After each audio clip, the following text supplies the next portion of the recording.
Hari ini pengacara senior OCK Ligis yang menjadi tersangka atas kasus suap terhadap Hakim PT UN Medan menjalani sidang pra-peradilan pertamanya di Pengadilan Negeri Jakarta Selatan. Sudah ada Anita Rusian di sana. Anita, sudah adakah tanggapan dari KPK terkait pra-peradilan yang diajukan oleh OCK Ligis? Ya Maria, terkait dengan permohonan pra-peradilan yang disampaikan oleh OCK Ligis, KPK ini menyatakan melalui pesan singkat yang disampaikan oleh Priharsa Nugraha, selaku Kabag Pemberitaan KPK ini menyatakan bahwasannya upaya hukum tersebut atau permohonan pra-peradilan ini adalah hak setiap tersangka. Namun terkait dengan gugatan yang disampaikan oleh kuasa hukum OCK Ligis, ini KPK menyangkal adanya kesalahan prosedur yang dilakukan mulai dari pemanggilan, kemudian penangkapan, penahanan hingga penetapan status tersangka terhadap OCK Ligis. Selain itu KPK juga menyatakan, ini dalam ini Priharsa Nugraha menyatakan KPK juga telah memiliki bukti yang kuat atas keterlibatan OCK Ligis dalam kasus suap yang terjadi di Pengadilan Tata Usaha Negara Kota Medan. Dan Maria berbicara soal pra-peradilan yang hari ini dilakukan di Pengadilan Negeri Jakarta Selatan. KPK dalam hal ini tadi Johan Budi selaku pimpinan sementara KPK juga menyatakan melalui pesan singkat bahwasanya KPK meminta adanya penundaan pelaksanaan sidang pra-peradilan karena jadwal Biro Hukum KPK ini yang sangat padat, apalagi pada hari ini juga bertepatan dengan sidang pra-peradilan yang diajukan oleh Bupati Morotai, yaitu Rusli Sibua.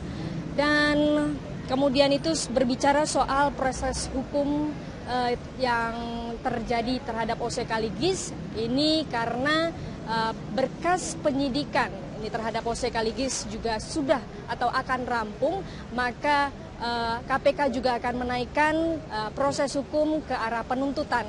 Dan berbicara soal kasus suap yang terjadi di PT UN Kota Medan ini sendiri, sampai saat ini KPK juga telah menetapkan 8 orang tersangka, 3 diantaranya adalah Hakim PT UN Kota Medan, kemudian Panitera, 2 orang pengacara, 1 diantaranya OCK Ligis, begitu juga dengan anak buahnya Gary, dan Gubernur Sumatera Utara Gatot Pujo Nugroho beserta istri Evi Susanti.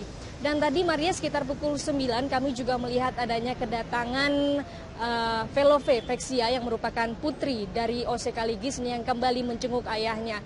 Dalam berbicara soal pra-peradilan yang saat ini sedang dihadapi oleh ayahnya, tadi Velove juga menyampaikan sebagai keluarga, ia pun berharap bahwa proses hukum ini bisa berjalan dengan lancar, dan meski ia tidak hadir dalam sidang pra-peradilan pada hari ini, ada beberapa perwakilan juga dari keluarga yang turut hadir di sana. Demikian Maria informasi sementara yang bisa kami sampaikan dari KPK. Kembali ke Anda.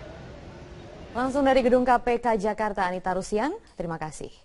Pemirsa, dan untuk mengetahui perkembangan terkini terkait sidang pra-peradilan OCK Ligis, segera kita bergabung dengan reporter Sadrina Eva Analia dan juru kamera Nova Maulana langsung dari Gedung Pengadilan Negeri Jakarta Selatan. Sadrina, apa saja keberatan yang akan diajukan OCK Ligis kepada KPK dalam sidang perdana pra-peradilan ini? Ya, kalau sebelum memasuki gugatan-gugatan yang diajukan oleh OCK Ligis, saya akan menjelaskan terlebih dahulu bagaimana jalannya sidang pra-peradilan pada hari ini. Sidang pra-peradilan perdana OCK Ligis dimulai atau dijadwalkan memang pada pukul 9 pagi tadi, namun baru dimulai adalah pada pukul 11 siang ini. OCK Ligis tidak menghadiri sidang pra-peradilan dirinya, namun diwakilkan atau dikuasa hukumkan kepada kuasa hukum dirinya. Dan yang menarik adalah banyaknya kuasa hukum dari tim pengacara OCK Ligis ini yang datang ataupun hadir dalam sidang pra-peradilan ini, yaitu lebih dari 30 pengacara. Sementara untuk KPK tidak menghadiri sidang pra-peradilan ini, dan KPK meminta adanya penundaan dari sidang pra-peradilan ini karena KPK masih membutuhkan waktu untuk melengkapi alat-alat bukti dan juga sejumlah administrasi. Dan KPK ini meminta penundaan sidang pra-peradilan ini selama 2 minggu ke depan. Dan saat ini memang sidang pra-peradilan dari OCK Ligis sudah selesai, dan ini dikarenakan KPK tidak menghadiri. Sementara untuk gugatan gugatan sendiri, memang ada 5 gugatan dari OC Kaligis terhadap KPK. Ini terkait dengan dugaan kasus suap hakim PT UN Medan. Yang pertama adalah terkait dengan penetapan tersangka OC Kaligis. Menurut dari kuasa hukum OC Kaligis di sini, Johnson Panjaitan, mengatakan bahwa penetapan tersangka ini tidak sesuai dengan prosedur. Pasalnya penetapan tersangka ini sudah ditetapkan sebagai tersangka terlebih dahulu sebelum adanya pemeriksaan OC Kaligis sebagai saksi. Kemudian yang kedua adalah gugatannya mengenai penjemputan paksa OC Kaligis di Hotel Borobudur. Ini dianggap KPK tidak memberikan atau menunjukkan surat tugas, dan yang menjemput paksa OC Kaligis ini adalah bukan dari penyidik KPK. Dan yang ketiga adalah mengenai masa isolasi dari OC Kaligis pada KPK, dan ini sudah berlangsung selama 7 hari dan dianggap telah melanggar KUHP yang berlaku. Dan berikut adalah pernyataan dari kuasa hukum OC Kaligis, Johnson Simanjuntak. Apa yang diputuskan oleh MK, orang tidak bisa dijadikan tersangka kalau belum ada 2 alat bukti dan diperiksa sebagai calon tersangka. Nah, tapi yang terjadi pada saat yang sama, OCK mengalami 2 hal sekaligus, sebagai saksi maupun sebagai tersangka, padahal nggak pernah diperiksa. Itu yang paling penting.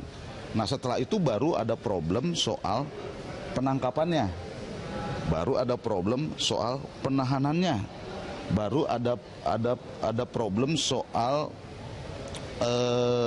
isolasinya, ada problem soal proses pemeriksaan dia. Kalau ada satu lagi penunda ataupun gugatan yang tidak dimasukkan dalam gugatan dari pra peradilan ini adalah terkait dengan penyadapan sejumlah anggota dari tim kuasa hukum dari OC Kaligis ini oleh KPK. Carlos. Sadrina, kemarin OC Kaligis melayangkan surat kepada Presiden terkait kasus yang dihadapinya. Lalu sudahkah ada informasi apa tanggapan Presiden terhadap surat OC Kaligis itu? Iya, kalau benar sekali bahwa kemarin pada tanggal 9 Agustus 2015 OC Kaligis ini melayangkan surat kepada Presiden. Ini isinya dari surat ini adalah terkait dengan keluh kesah dari OC Kaligis sebagai lawyer senior yang dianggap telah dizolimi oleh KPK karena pasalnya KPK tidak memfasilitasi dirinya berobat, kemudian juga terkait dengan penganggapan atau penangkapan dirinya ini sebagai penculikan. Dan menurut dari kuasa hukum belum ada tanggapan sama sekali dari Presiden Joko Widodo terkait dengan surat ini, namun kuasa hukum berharap dengan adanya respon dari Presiden Jokowi terhadap kasus OC Kaligis ini untuk menghindari diskriminasi, bahwa KPK waktu kemarin memang Presiden Jokowi sangat tanggap atau respon cepat terhadap kasus-kasus yang menimpa pimpinan-pimpinan KPK seperti Abraham Samad dan juga Bambang Wijianto. Demikian, kembali ke studio Carlos. Baik, kami menunggu informasi dari Anda terkait sidang pra peradilan OC Kaligis yang tengah berlangsung di PN Jakarta Selatan. Terima kasih pemirsa. Reporter Sadrina Evanalia dan juru kamera Nova Maulana melaporkan dari Gedung Pengadilan Negeri Jakarta Selatan.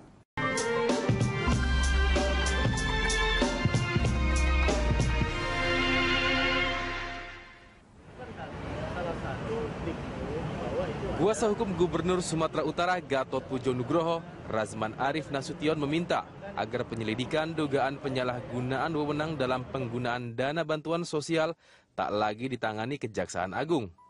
Ia ingin agar pengusutan itu dilimpahkan ke Komisi Pemberantasan Korupsi. Menurutnya, pengusutan dana bansos itu oleh KPK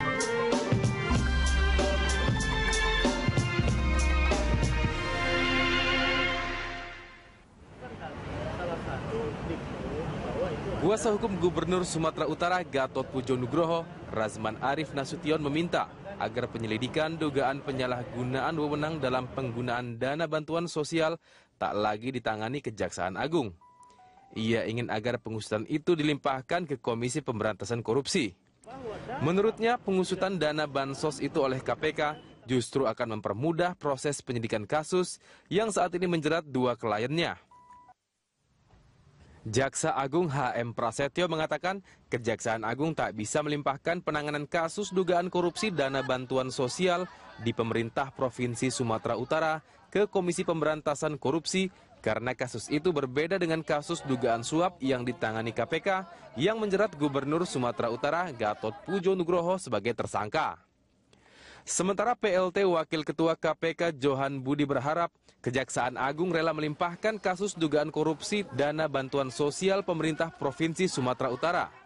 Ia menilai penanganan kasus yang diduga melibatkan banyak pejabat eksekutif dan legislatif Sumatera Utara itu akan lebih efisien jika ditangani KPK. Lalu, siapakah yang akan memeriksa Gatot? Apakah KPK dan Kejaksaan Agung tidak saling bertabrakan dalam penanganan satu perkara? Apakah seorang tersangka dapat meminta kasusnya diperiksa oleh Kejaksaan Agung atau KPK? Pemirsa, siapakah yang akan memeriksa tersangka kasus dugaan korupsi bansos yang menjerat Gubernur Sumatera Utara nonaktif Gatot Pujo Nugroho? Untuk membahasnya, kami telah tersambung mulai telepon dengan Kepala Pusat Penerangan dan Hukum Kejaksaan Agung, ada Bapak Tony Spontana. Selamat pagi, Pak Tony. Selamat pagi, Rara. Ya. Dan juga selain Pak Tony yang telah terhubung di ujung telepon, di studio Berita 1 juga telah hadir kuasa hukum dari Gubernur Sumatera Utara Gatot Pujo Nugroho, Bapak Rasman Arief Nasution. Selamat pagi, Pak Rasman. Selamat pagi. Terima kasih telah bersama kami di studio Berita 1. Nah, Pak Rasman, ini juga kami juga memberikan kesempatan kepada pemirsa untuk memberikan komentar lewat SMS ke 0811 833 5551 atau melalui pesawat telepon di nomor 021 52 900 308 atau 02152900311.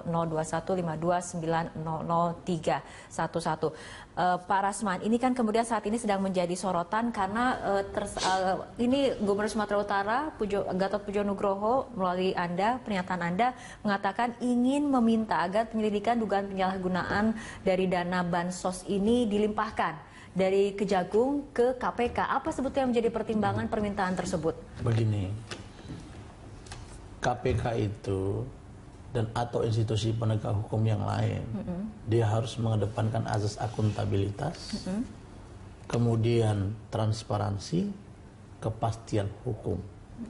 Oke, ini koridornya law is justice declare. Oke, nah, jadi kita harus melihat pendekatan hukum itu harus dipahami dari 4 sektor: filosofis, historis, sosiologis, dan yuridis. Okay. Nah, ada 3 di situ sebelum aspek yuridis dikedepankan. Sebelum dimulai aspek yuridis, ada 3 yang harus dipikirkan. Nah, saya melihat bahwa berkali-kali saya jelaskan di media bahwa untuk konteks pemeriksaan, penyidikan, bahkan sampai dengan proses penuntutan di peradilan, sebaiknya itu ditangani oleh KPK. Kenapa? Merujuk kepada 2. Pertama, aspek sosiologis, yang kedua dari segi aspek apa yang kita sebut dengan yuridis. Apa aspek sosiologisnya?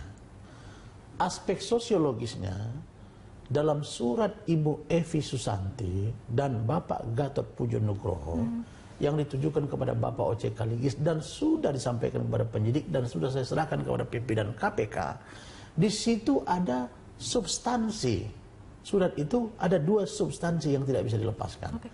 Pertama, ada substansi yang terkait dengan politis. Anda menilai jika ini kemudian... Tunggu. Ada aspek politisnya, di mana ada pertemuan antara Pak Gatot Pujo Nugroho yang notabene Gubernur Sumatera Utara dari Partai PKS, ya, maaf ya, ini masih kita, tapi namanya ini kan sosiologis ya. Kemudian ada di situ Pak O.C. Kaligis, yang Ketua Mahkamah Partai Nasdem, bertemunya di kantor Partai Nasdem. Di situ ada Pak Surya Paloh, ada Ibu Evi Susanti. Yang dibahas apa? Untuk mengharmonisasi 2 pejabat negara ini. Tapi pada berikutnya ada masalah terus-menerus, masalah bansos. Yang bansos ini sendiri pun pelapornya ikut saya ke KPK. Kenapa saya melaporkan ke KPK dengan Saudara Hamdani yang ribut di media dulu? Nah, saya ini kan tidak milik siapa-siapa, saya milik bangsa Indonesia. Tapi Anda menilai jika kemudian saya sampaikan kasus itu ke KPK. Kenapa? Karena Kejati lambat menangani itu. Nah, sekarang diambil oleh Kejagung. Kemarin ditangani oleh Kejati, kemudian Kejagung nangani. Satu peristiwa hukum kok jadi 2 pokok perkara atau sebaliknya. Tapi apakah kemudian tersangka memiliki hak untuk kemudian meminta pelimpahan perkara dari Kejagung ke KPK seperti itu? Saya sampaikan dalam Undang-Undang Kehakiman jelas diatur di situ. Seseorang yang menjadi saksi, tersangka, terdakwa, terpidana wajib disetarakan dengan masyarakat biasa yang tidak bersalah sebelum memiliki hukum tetap atau belum inkrah. Ya, kita langsung ke Pak Tony. Pak Tony, silakan dengan tanggapannya. Ya, saya sapa dulu itu Bang Rasman. Apa kabar, Bang? Ya. Apa kabar? Siap, Bang? Halo? Halo. Iya, Pak Tony mungkin suaranya bisa agak lebih keras sedikit. Nah, saya sapa dulu Abang Rasman. Oh iya. Bang. Ya. Ya, silakan. Gimana Pak Tony? Baik, alhamdulillah sehat. Ya. Jadi konteksnya kan kita bicara mengenai